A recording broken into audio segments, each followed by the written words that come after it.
जय हिंद everyone, welcome to my channel aspiring cadets. Friends, आज इस वीडियो का जो टॉपिक है the most important vocabs based on root words. तो दोस्तों, आज हम समझेंगे कि वोकैब्स फॉर्म कैसे होते हैं और एक ही रूट वर्ड से कितने सारे वर्ड होते हैं, उनके प्रीफिक्स और सफिक्स लग के वो कौन कौन से मीनिंग चेंज करते हैं दोस्तों। और दोस्तों, ये जितने भी वोकैब्स हैं वो एग्ज़ाम्स के अंदर बहुत बार पूछे जाते हैं। छोटे लेवल से लेकर बड़े लेवल तक के जितने भी एग्ज़ाम्स होते हैं, आप समझ लीजिए रेलवे, एसएससी, सीजीएल, इन सब के एग्जाम से लेके यूपीएससी के सीडीएस, एनडीए, सीएपीएफ के अंदर जितने भी क्वेश्चंस पूछे जाते हैं दोस्तों, वो उनमें से सबसे मोस्ट इंपॉर्टेंट क्वेश्चंस हैं। अगर आप बेसिक लर्नर हैं इंग्लिश के, आप वोकैब्स अपनी इंप्रूव करना चाहते हैं, आप बहुत रूरल बैकग्राउंड से बिलोंग करते हैं, अगर आपकी इंग्लिश अच्छी नहीं है दोस्तों, तो आप इस वीडियो को ज़रूर देखिए। देखिए, इस वीडियो के अंदर कुछ ज़्यादा टफ और टिपिकल वर्ड्स नहीं है, क्योंकि हमने स्टार्ट किया है और हम एक ही बार हम बहुत ज़्यादा हाई लेवल के वर्ड्स नहीं देख सकते कि जो एक बिगनर है उसको कुछ समझ ही ना आए। तो दोस्तों, ये वीडियो सबके लिए है।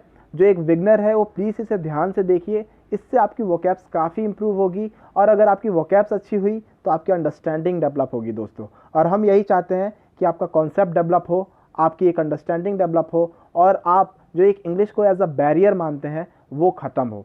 तो चलिए दोस्तों, बढ़ते हैं और देखते हैं कि आज जो हमारा पहला रूट वर्ड है और जो रूट वर्ड है और उससे जो आने वाले वर्ड्स हैं वो कौन कौन से हैं दोस्तों। तो आप इसमें सारे वर्ड्स आप देख चुके होंगे, क्रोनोस, एनाक्रोनिज्म, इन सारे वर्ड्स को मैं डिस्कस करूंगा। ठीक है दोस्तों, तो चलिए बढ़ते हैं अपने पहले वर्ड की तरफ। देखिए दोस्तों, क्रोनोस। तो आज हम क्रोनोस, जो हमारा क्रोनोस रूट वर्ड है उसका मतलब होता है टाइम। क्रोनोस मतलब दोस्तों टाइम। देखिए, हमने पिछले वीडियो के अंदर एक क्रॉनिक वर्ड को डिस्कस किया था और हमने बोला था क्रॉनिक डिजीजेस वो डिजीजेस होती हैं जो टाइम एंड अगेन बार बार होती रहती हैं। क्रॉनिक लायर्स वो लायर्स होते हैं जो रिपीटेडली झूठ बोलते हैं। तो दोस्तों, जो क्रोनस होता है ना, मतलब होता है टाइम। क्रोनस, उस क्रॉनिक के अंदर भी क्रोनस जो है वो रूट वर्ड है, इसलिए कहा जाता है टाइम एंड अगेन। तो टाइम जो है उसका रूट वर्ड है दोस्तों। तो देखिए, आपको पता चला क्रोनस इसका रूट वर्ड है। तो आगे आने वाले वर्ड देखिए, इसी से रिलेटेड है, इससे एसोसिएटेड है। एनाक्रोनस, इसमें भी क्रोनस। तो क्रोनस का तो मतलब आपको मालूम है टाइम। तो देखिए दोस्तों, एनाक्रोनस का मतलब क्या हो जाएगा कि समवन और समथिंग आउट ऑफ टाइम। मतलब देखिए दोस्तों, जैसे कि आउट ऑफ टाइम क्या होता है? आउट ऑफ टाइम मतलब जिस समय जो चीज़ होनी चाहिए उस समय वो चीज़ ना हो। Out of date, belonging to a different era. जैसे कि आप किसी को अज्यूम कर लीजिए, जैसे आप मुझे अज्यूम कर लीजिए।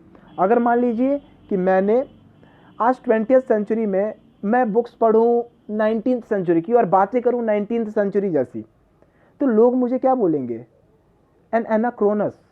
ठीक है, क्या बोलेंगे? एक ये एनाक्रोनस है। मतलब जैसे कि someone who is out of time and out of date. आज की सोसाइटी में दोस्तों, जैसे कि विमेन एम्पावरमेंट आज इतने पीक पे है, मतलब आज विमेंस को जितनी फ्रीडम है, आज से 100 साल पहले उतनी फ्रीडम नहीं हुआ करती थी। तो दोस्तों, अगर हम आज के टाइम पे हम वो 19th सेंचुरी और 18th सेंचुरी की बातें करें तो हम एनाक्रोनस कहलाएंगे। ठीक है, एनाक्रोनस टाइप के इंसान कहलाएंगे, एक एन एनाक्रोनस कहलाएंगे, क्योंकि हम वो हैं जो समथिंग आउट ऑफ टाइम है, आउट ऑफ डेट है और बिलोंगिंग टू एक डिफरेंट एरा है, चाहे वो पहले हो या बाद में हो। ऐसा नहीं है कि आप 19th सेंचुरी की बात करें, अगर आप फ्यूचर की बात करते हैं तब भी आप एनाक्रोनस कहला सकते हैं। आप उस एरा के, उस टाइम के, उस डेट से बिलोंग नहीं करते हैं, आउट ऑफ टाइम है आप। ठीक है, आउट ऑफ डेट है, आउट ऑफ एरा है। ठीक है दोस्तों, चलिए तो अगला वर्ड देखते हैं, इनकॉन्ग्रुअस। देखिए दोस्तों, इसके अंदर भी क्रोनस वर्ड है, इनकॉन्ग्रुअस। ठीक है, तो इनकॉन्ग्रुअस का मतलब क्या होता है दोस्तों? इनकॉन्ग्रुअस का मतलब होता है समथिंग आउट ऑफ प्लेस। मतलब आप समझिए, समथिंग आउट ऑफ प्लेस किसको कहेंगे आप? समझ लीजिए, अगर मान लीजिए जैसे कि ईद है, ईद पे लोग क्या करते हैं? ईद की एक स्पेसिफिक ड्रेस होती है, लोग नए नए ड्रेस खरीदते हैं, एक स्पेसिफिक पैटर्न होता है ड्रेस पे, ड्रेस का लोग पहनते हैं। जो मुस्लिम फैटर्निटी है हमारी कंट्री की जितनी मुस्लिम पॉपुलेशन है, वो लोग पहनते हैं वो ड्रेस उनके लिए खास मायने रखती है, अच्छी नई नई ड्रेसेस। अगर उस दिन कोई मतलब आउट ऑफ फैशन चला जाए, आउट ऑफ फैशन चला जाए, आउट ऑफ प्लेस हो जाए, मतलब जैसे उस चीज़ को सूट ना करे, उस प्लेस को सूट ना करे, तो आप उसे क्या कहेंगे? उसको कहेंगे incongruous, he is out of place. जैसे कि मान लीजिए एक फॉर्मल वेडिंग हो रही हो, फॉर्मल शादी हो रही हो, जिसमें सभी फॉर्मल्स में आए हैं और आप अजीबो गरीब ढंग के कपड़े पहन के चले जाओ, तो आप कहलाओगे आउट ऑफ प्लेस। भाई, इस जगह से ये बिलोंग करता हुआ नहीं दिख रहा है। जैसे कि आप नॉर्मल स्कूल यूनिफॉर्म पहनते हो और कोई जो होगा, कोई जिसका बर्थडे होता है वो क्या होता है, सिविल ड्रेस में आ जाता है। तो सिविल ड्रेस के अंदर क्या, तो मतलब वो इनकॉन्ग्रुअस है, is something out of place, इस जगह का नहीं लगेगा वो। ठीक है दोस्तों, तो चलिए ये हो गया, दो वर्ड हमने देख लिया, एनाक्रोनस और इनकॉन्ग्रुअस। अगला वर्ड देखते हैं, जो अगला वर्ड है क्रोनोलॉजी। बहुत ईजी वर्ड है। क्रोनोलॉजी क्या होता है, किसी भी चीज को सीक्वेंस ऑर्डर में रखना, list of events in time order. Time order से लेके, मतलब जैसे कि मान लीजिए अगर मुझे क्रोनोलॉजी बतानी है इंडो पाकिस्तान रिलेशनशिप का, तो मैं कैसे बताऊंगा कि India and Pakistan got independent in 1947, they face the first war of Kashmir in 1948। ठीक है, फिर मैं बताऊंगा they fought the second war in 1965, then in 71, then in 99, and then again बहुत सारे वॉर्स हुए, बहुत सारे जो हमारे प्रॉक्सी वॉर चलते रहते हैं वो हुए। तो मैं फिर 2016 को मेंशन करूंगा, 19 को मेंशन करूंगा, है ना दोस्तों। तो ये हमारी क्रोनोलॉजी चलती है, सारे इवेंट्स का एक टाइम ऑर्डर, किस टाइम पे क्या हुआ है। तो उससे समझिए क्रोनोलॉजी बहुत इजी है, बहुत आपको पता भी होगा, मुझे मालूम है बहुत लोगों को इस क्वेश्चन का आंसर मालूम होगा। लेकिन दोस्तों समझ लीजिए, ये वीडियो सिर्फ आपके लिए या एक इंसान के लिए नहीं है, ये सबके लिए है, चाहे वो बेसिक लेवल से स्टार्ट कर रहा हो, चाहे उसकी वोकैब्स अच्छी हो। अगर आपको ये वर्ड आता है, इसका मतलब आपकी वोकैब्स बेसिक से ऊपर है। ठीक है दोस्तों, अगला वर्ड देखते हैं क्रोनोमीटर। क्रोनो में भी टाइम जुड़ा हुआ है। तो जो क्रोनोमीटर होता है दोस्तों, जो हम शिप्स वगैरह देखते हैं, तो हाईली एक्यूरेट टाइम पीस होता है, मतलब वो एकदम एक्यूरेट टाइम बताता है, तो उसको क्रोनोमीटर कहते हैं। जो हमारे शिप्स वगैरह हैं वो लॉन्गिट्यूड लैटिट्यूड्स टाइम पे ही दोस्तों वर्क करता है, तो वहाँ पे हमें एक हाईली एक्यूरेट टाइम पीस चाहिए, तो वहाँ पे हम क्रोनोमीटर का यूज़ करते हैं। क्रोनो मतलब टाइम एंड मीटर मतलब मेजरमेंट, जो टाइम को मेजर कर सके एकदम एक्यूरेट तरीके से। ठीक है दोस्तों, अगला वर्ड देखते हैं सिंक्रोनाइज। क्रोनस मतलब दोस्तों टाइम, और सिन मतलब टुगेदर। सिन जो प्रीफिक्स लगा हुआ है दोस्तों, SYN सिन, वो एक प्रीफिक्स है। तो क्रोनोस क्या होता है, क्रोनस जो होता है वो होता है टाइम, सिन होता है टुगेदर। तो टू टाइम टुगेदर मतलब आप डांस करते हैं तो आप एक दूसरे के स्टेप्स को सिंक्रोनाइज करते हैं। जब सिंक्रोनाइजेशन होता है तो चीज़ें सुंदर लगती हैं, ब्यूटीफुल दिखती हैं, लगता है कि हाँ एक साथ कर रहे हैं। जैसे कि डुएट होता है, जब दो डांसर्स डांस करते हैं, तो आप देखेंगे दोनों का हैंड लेग्स का कोऑर्डिनेशन कितना ज़्यादा मिल रहा है, उस कोऑर्डिनेशन को ही सिंक्रोनाइजेशन कहते हैं दोस्तों। To coordinate together, to synchronise together. ठीक है दोस्तों, तो ये हो गया। फिर अगला वर्ड, अब अगला रूट वर्ड देखते हैं। क्रोनस टाइम, और उससे आने वाले वर्ड एनाक्रोनस, इनकॉन्ग्रुअस। आप बहुत सारे वर्ड्स हो सकते हो दोस्तों, उससे बहुत सारे वर्ड्स हैं। ठीक है, तो आप इन वर्ड्स को पूरे अच्छे से याद कर लीजिएगा और क्रोनस टाइम याद रखिएगा। और अगली बार से आप कभी भी वोकैब्स में फंसे तो एक रूट वर्ड ढूंढने की कोशिश कीजिएगा। ठीक है दोस्तों, चलिए अगला रूट वर्ड है पैथोस। देखिए दोस्तों, पिछले वोकैब की सीरीज में मैंने, पिछले वोकैब वाली वीडियो के अंदर मैंने आपको बताया था पैथोलॉजी, पैथोलॉजिकल जो डिजीज बताया था। पैथोलॉजी वो होता है जहाँ पर उन डिजीज़ की स्टडी होती है ना दोस्तों। तो अपार्ट फ्रॉम दिस, पैथोस का एक और मीनिंग होता है जिसका मतलब होता है फीलिंग्स। क्या होता है दोस्तों, फीलिंग्स। ठीक है, तो sympathy, antipathy, apathy, empathy, telepathy, these are some words which are related to the root word pathos. ठीक है दोस्तों, तो पैथोस जो होता है उससे आप याद रखिए फीलिंग होती है, एक तरह की फीलिंग होती है। सिम मतलब क्या होगा, अ शेयरिंग और अंडरस्टैंडिंग ऑफ अनदर्स फीलिंग। हम सिंपैथी कब देते हैं, जब किसी को बहुत दुख हो रहा होता है तो हम जाके उसे सिंपैथी देते हैं, भाई शांत हो जा, कुछ नहीं होगा यार, सब कुछ ठीक हो जाएगा, ऐसे बोलते हैं, है ना। तो सिंपैथी वही होता है दोस्तों, जब आप शेयर करते हैं किसी और अंडरस्टैंड करते हैं किसी और की फीलिंग को, तो उसको कहते हैं सिंपैथी। आप किसी को दिलासा देते हैं, सिंपैथी देते हैं, भाई सब कुछ ठीक हो जाएगा, all is well, all is well, all will be good, all जितनी भी चीज़ें होंगी सब कुछ अच्छा होगा, तो उसको कहते हैं सिंपैथी। ठीक है दोस्तों, एंटीपैथी, एंटीपैथी भी एक फीलिंग है, लेकिन ये जो फीलिंग है ना, हॉस्टिलिटी वाली फीलिंग है, डिसलाइक वाली फीलिंग है, आप पसंद नहीं कर रहे हैं उसको। ठीक है, तो वो होता है एंटीपैथी। पैथी मतलब फीलिंग और एंटी मतलब उसके अगेंस्ट। तो जो थोड़ी अगेंस्ट वाली फीलिंग होती है ना, स्ट्रॉन्ग डिसलाइक वाली, हॉस्टिलिटी वाली, उसको कहते हैं एंटीपैथी। ठीक है दोस्तों, अगला वर्ड है अपैथेटिक। अपैथी, ये जो वर्ड है दोस्तों वो थोड़ा निगेटिव कोनोटेशन होता है। ठीक है, ए कभी भी पॉजिटिव कोनोटेशन के लिए रेयरली लगता है, ए हमेशा निगेटिव कोनोटेशन के लिए लगता है। देखिए, तो पैथोस का मतलब जो रूट वर्ड है वो तो है फीलिंग, और ए मतलब होता है लैक या नो। ठीक है, बहुत जगह पे नो, अन, लैक, इन सब के लिए यूज होता है ए। ठीक है, तो lack of feeling is apathy. क्या अपैथेटिक, अपैथी मतलब विदाउट फीलिंग, विदाउट कंसर्न। ठीक है, तो उसको क्या कहेंगे, lack of feeling. Apathy is lack of feeling, जिसका कोई कंसर्न ना हो, जिसमें कोई फीलिंग ना हो, उसको कहेंगे दोस्तों अपैथी। ठीक है, अगला वर्ड देखते हैं इम्पैथी। देखिए दोस्तों, इम्पैथी जो वर्ड होता है उसका मतलब होता है कि आप दूसरे की फीलिंग को आइडेंटिफाई कर पा रहे हैं। मतलब आइडेंटिफाई करना आप समझ रहे हैं, मतलब दूसरे की फीलिंग को अपनी फीलिंग समझ रहे हैं। उसको दुख हो रहा है तो आपको भी दुख हो रहा है, आप उसको शेयर करने के लिए तैयार हैं, उसको आइडेंटिफाई करने के लिए तैयार हैं। एम्पैथी में दोस्तों एक सॉल्यूशन भी होता है। क्या होता है कि we should not be sympathetic but we should be empathetic. ठीक है, हमें एम्पैथेटिक होना चाहिए।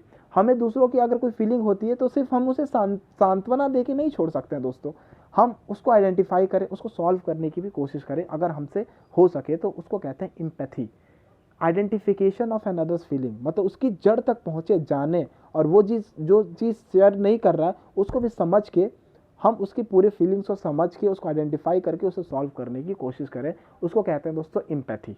ठीक है, identification with an others feeling. अगला वर्ड है टेलीपैथी। देखिए दोस्तों, टेलीपैथी से आप कंफ्यूज मत होइएगा कि टेलीफोन से बात करते हैं, जी नहीं, ऐसा नहीं होता है। क्योंकि टेलीफोन के अंदर भी टेली प्रीफिक्स जुड़ा हुआ है, तो इसका मतलब ये नहीं होगा कि टेलीफोन पे बात करने वाले को टेलीपैथी कहते हैं।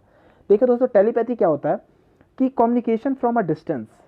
जैसे कि कहते हैं ना, किसी किसी का दिल जुड़ा होता है माँ का, जैसे कि माँ हमारी होती है, हमें कोई प्रॉब्लम हो रही होती है तो माँ को सेंस हो जाता है बहुत दूर से ही।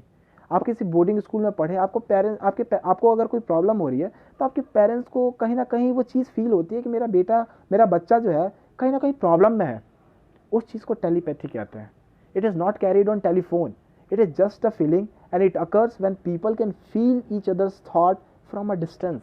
एक दूसरे के थॉट को एक बहुत दूर डिस्टेंस से ही जज कर सकते हैं, आइडेंटिफाई कर सकते हैं और उसको सॉल्व करने की कोशिश कर सकते हैं, मतलब महसूस कर सकते हैं उस चीज़ को, उसको कहते हैं टेलीपैथी।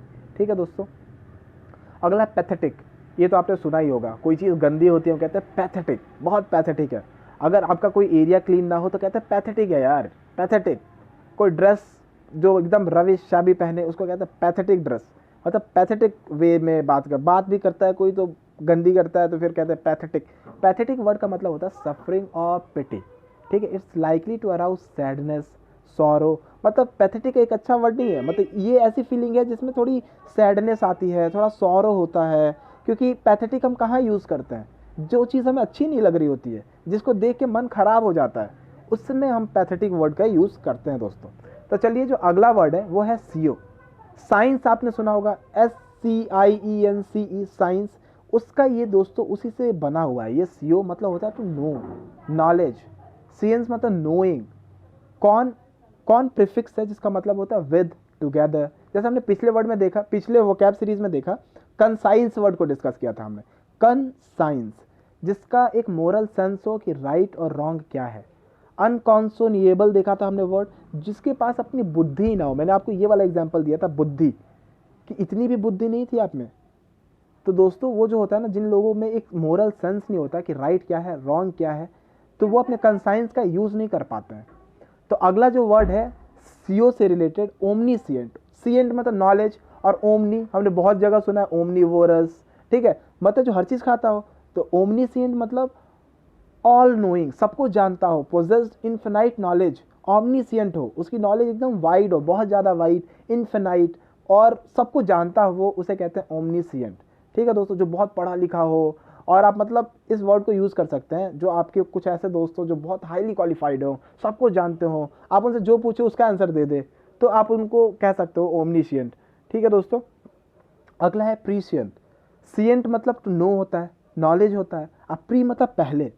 तो कोई आदमी पहले से ही जान जाए, भाप जाए, उसको कहते हैं knowing about events before they occur. कहते हैं ना कि कुछ ऐसे लोग होते हैं जो भविष्यवाणी करते हैं, तो उनके पास नॉलेज, उस नॉलेज को कहते हैं प्रीशियंट। प्रीशियंट, ठीक है दोस्तों, प्रेशियंट। फिर कुछ होते हैं नेसियंट, जो मतलब कुछ नहीं जानते, इग्नोरेंट होते हैं, कुछ नहीं। नेसियंट, ने मतलब निगेटिव कोनोटेशन समझ लीजिए, नॉट नोइंग एनीथिंग, इग्नोरेंट। अगला देखते हैं दोस्तों ग्रेगिस। ग्रेगिस मतलब हर्ड और फ्लॉक। देखिए दोस्तों, पिछले वर्ड में एग्रीगियस देखा हमने, ग्रीगेरियस देखा, तो इसमें ग्रेगिस वर्ड है। एग्रीगियस मतलब क्या देखा था हमने, लायर, एग्रीगियस लाई, बैड, है ना दोस्तों, ऐसा देखा था। ग्रीगेरियस मतलब जो सोशल लोग होते हैं, उसके जस्ट अपोजिट सोशल लोग, a person who enjoy companionship, जिसको घुलना मिलना अच्छा लगता हो, उसे ग्रीगेरियस कहते हैं। तो उसी से जो वर्ड बना है दोस्तों, जो रूट वर्ड से बना है कॉन्ग्रीगेट। कॉन्ग्रीगेट मतलब ग्रीगेरियस जो है हर्ड फ्लॉक, कॉन मतलब टुगेदर, टुगेदर टुगेदर। हर्ड क्या होता है? एक झुंड होता है। तो टुगेदर टुगेदर इज कॉन्ग्रीगेट। बहुत ज़्यादा जनता कहीं इकट्ठा होती है तो कहते हैं अ ह्यूज कॉन्ग्रीगेशन। सेग्रीगेट मतलब होता है जब अपार्ट होते हैं। सेग्रीगेट मतलब हमने सोचा ना, हम लोग सेग्रीगेट करते हैं, केमिस्ट्री में हमने बहुत बार यूज़ किया होगा सेग्रीगेट वर्ड का। तो सेग्रीगेट मतलब होता है अपार्ट फ्रॉम दी हर्ड, मतलब गैदरिंग करना नहीं, अलग होना। सेग्रीगेट मतलब अलग होना, अलग होने को कहते हैं दोस्तों सेग्रीगेट। तो होप आप ये सारे वर्ड्स, इनके रूट वर्ड से समझ गए होंगे, आपको याद हो गया होगा। और दोस्तों अगर आपको ये वीडियो अच्छी लगी हो तो प्लीज़ इसे शेयर कीजिएगा, लाइक कीजिएगा और मेरे चैनल को सब्सक्राइब जरूर कीजिएगा, ताकि जो मेरी वीडियोस की नोटिफिकेशन है आपके पास सबसे पहले पहुंचे दोस्तों। और उन लोगों को शेयर कीजिए जिनको इनकी सबसे ज़्यादा ज़रूरत है, जिनकी इंग्लिश उतनी अच्छी नहीं है, इंप्रूव करना चाहते हैं अपने लाइफ में और कुछ अच्छा अचीव करना चाहते हैं लाइफ में दोस्तों। तो थैंक यू दोस्तों इस वीडियो को देखने के लिए। Thank you everyone.